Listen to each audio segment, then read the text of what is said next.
dérivée de la fonction 3x à la puissance 5. Alors, le scalaire, c'est 3. Je fais ce scalaire à l'extérieur. Donc, c'est 3.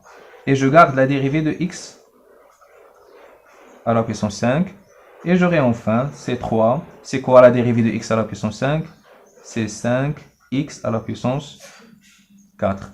Donc, enfin, j'ai 3 fois 5, c'est 15. Donc, c'est 15x à la puissance 4. Un autre exemple, la dérivée de moins 2x à la puissance 3. Alors, le scalaire, c'est moins 2. Je le fais à l'extérieur. Et je calcule la dérivée de x à la puissance 3. Donc, c'est moins 2. La dérivée de x à la puissance 3, c'est 3x au carré. Et j'aurai enfin moins 6x au carré. Bien sûr, la dérivée. Maintenant, si je veux rassembler ces deux propriétés dans cet exemple, voilà.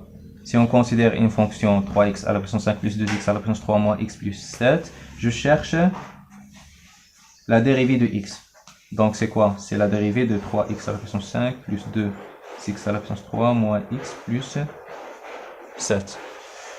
Alors, je fais tout d'abord la propriété de la somme. Donc, c'est la dérivée de 3x à la puissance 5 plus la dérivée de 2x à la puissance 3 plus la dérivée de moins x plus la dérivée de 7. Qu'est-ce qu'on aurait enfin? Donc, une deuxième propriété, c'est la multiplication par scalaire. Donc, je fais le scalaire à l'extérieur. Donc, c'est 3, la dérivée de x à la puissance 5, plus 2, la dérivée de x à la puissance 3.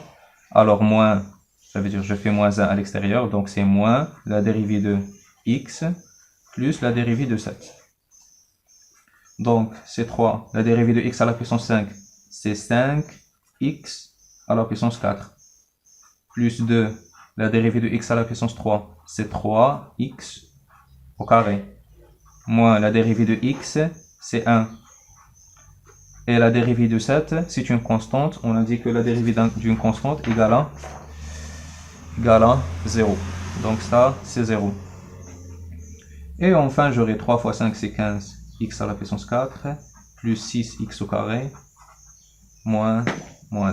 Donc ça, c'est la dérivée de la fonction f.